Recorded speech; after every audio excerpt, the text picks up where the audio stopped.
Hi, this is John from SciencePickle.com, and I would like to share Mystery Box number 1 with you. A mystery box is a sealed metal Altoid mint box with things inside. What are they? A mystery.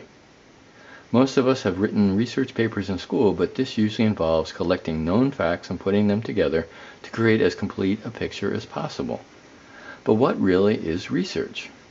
True research is doing something or going somewhere that no one has an answer for you. Are you correct? Who knows? And because of this, you need to be motivated differently than when someone can provide an answer. The mystery boxes provide an experience in working without an answer net. So how do we get started? How about with our senses? Before we even pick it up, we already have ideas. Sight gave us data that suggested the items or item inside the box were smaller than the longest length in the box, which is the diagonal between opposing corners of the box. Touch provides a sense of weight of the box and what's inside. Since this is a video, I can tell you, using a scale, that the box and what's inside weigh 22 grams. Taste is not possible in this scenario, either through the video or me telling you what I experienced. Smell. This box has been sealed for almost 20 years and it still has a minty smell. So nothing has rotted or created an odor that overpowered the minty aroma. Hearing is our final sense, and in this case provides a wealth of information.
Use the information you have discovered from the experiments in this video and think about what new experiments you would like to do.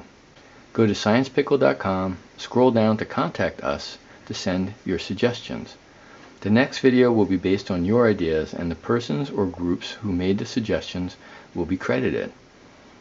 The requested experiments need to use relatively inexpensive equipment as well as not harm the box or what's inside the box. Suggestions. Organize your observations and ideas. Usually a notebook is involved. Loose papers may be useful if you can keep them organized. Create categories of your ideas and observations. We did this above by organizing data collected through our senses. Possible categories might include number of items, how many different types of items, composition of items, metallic, non-metallic, and so forth, shape and symmetry of the items, smoothness, roughness of the surfaces, density, weight, and so forth. These will help you organize your thoughts and ideas, which is critical as a researcher. Include what the items or item cannot be. This is just as important as what they could be. Don't forget to identify what we can't ever identify. As more experiments are done, talk with others.